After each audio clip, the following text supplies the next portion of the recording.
Dosa dan husnuzan kepada Allah. Syarah Al-Hikam pasal 59-60. Bismillahirrahmanirrahim. Alhamdulillahirabbil alamin. Segala puji bagi Allah Subhanahu wa Ta'ala, Tuhan yang Maha Pengampun, Maha Penyayang, Maha Adil sekaligus Maha Pemurah.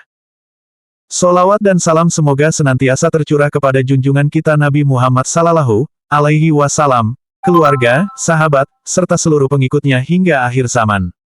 Hadirin yang dimuliakan Allah. Imam Ibn Athaillah As-Sakandari rahimahullah dalam kitab Al-Hikam memberikan pelajaran yang sangat halus namun mendalam tentang hubungan seorang hamba dengan dosanya dan hubungannya dengan Rabb-Nya.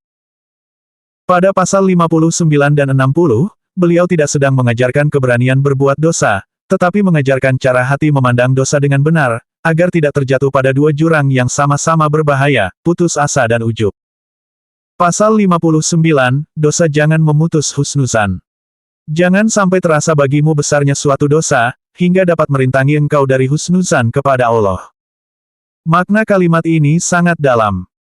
Imam Al-Hikam tidak mengatakan, jangan merasa dosa itu besar, tetapi beliau mengatakan, jangan sampai perasaan besar terhadap dosa itu memutus husnuzan kepada Allah.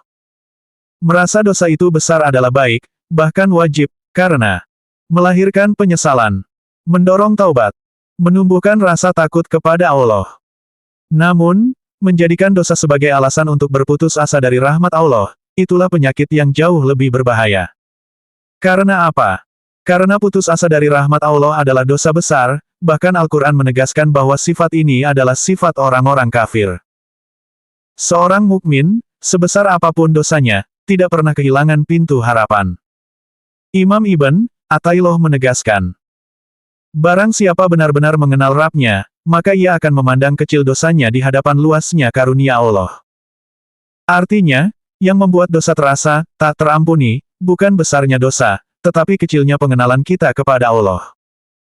Pandangan mukmin dan munafik terhadap dosa. Abdullah bin Mas'ud radhiyallahu anhu berkata, seorang mukmin melihat dosanya seperti gunung yang akan menimpanya, sedangkan orang munafik melihat dosanya seperti lalat yang hinggap di hidungnya. Perbedaannya bukan pada jumlah dosa, tetapi pada keadaan hati. Mukmin takut dosanya, tetapi tetap berharap ampunan Allah. Munafik meremehkan dosa, dan tidak merasa butuh taubat. Maka yang benar bukan meremehkan dosa, dan bukan pula berputus asa karena dosa, tetapi takut sekaligus berharap. Dosa bisa lebih menyelamatkan daripada ujub. Rasulullah Sallallahu Alaihi Wasallam bersabda bahwa jika manusia tidak berdosa, Allah akan mengganti mereka dengan kaum yang berdosa lalu beristighfar. Mengapa? Karena dosa yang disertai taubat melahirkan rendah hati, kebutuhan kepada Allah, ketergantungan total kepada rahmat-Nya. Sedangkan amal yang disertai ujub melahirkan kesombongan, merasa suci, merasa aman dari murka Allah. Ujub menjauhkan seorang hamba dari Allah, sedangkan dosa, jika disadari, justru menariknya kembali kepada Allah. Pasal 60, antara keadilan dan karunia Allah. Imam Ibn Athaillah melanjutkan, tidak ada dosa kecil jika Allah menghadapi engkau dengan keadilannya, dan tidak berarti dosa besar jika Allah menghadapimu dengan karunia-Nya. Ini adalah pelajaran tauhid yang sangat tinggi. Makna keadilan Allah adil. Jika Allah memperlakukan seorang hamba dengan keadilan murni, kebaikan bisa gugur karena niat. Dosa kecil bisa menjadi besar. Amal bisa tertolak karena cacat hati. Maka tidak ada dosa yang bisa dianggap remeh jika Allah menghisap dengan keadilannya. Makna karunia Allah, fadl. Namun jika Allah memperlakukan seorang hamba dengan karunia-Nya, dosa besar bisa diampuni. Kesalahan bisa ditutup. Amal kecil bisa dilipat gandakan. Karena fadl Allah bukan balasan, tetapi pemberian murni karena cinta. Istighfar mengubah timbangan dosa. Rasulullah Sallallahu Alaihi Wasallam bersabda, tidak ada dosa besar jika disertai istighfar, dan tidak ada dosa kecil jika dilakukan terus-menerus. Artinya, dosa besar plus taubat sama dengan kecil bahkan hilang. Dosa kecil plus merasa aman sama dengan bisa menjadi besar. Yang dinilai Allah bukan hanya perbuatan, tetapi sikap hati setelahnya. Doa para kekasih Allah. Yahya bin Mu'az radhiyallahu anhu berdoa, jika engkau berkasih kepadaku, ampuni semua dosaku. Jika engkau murka, maka jangan engkau terima amal baikku.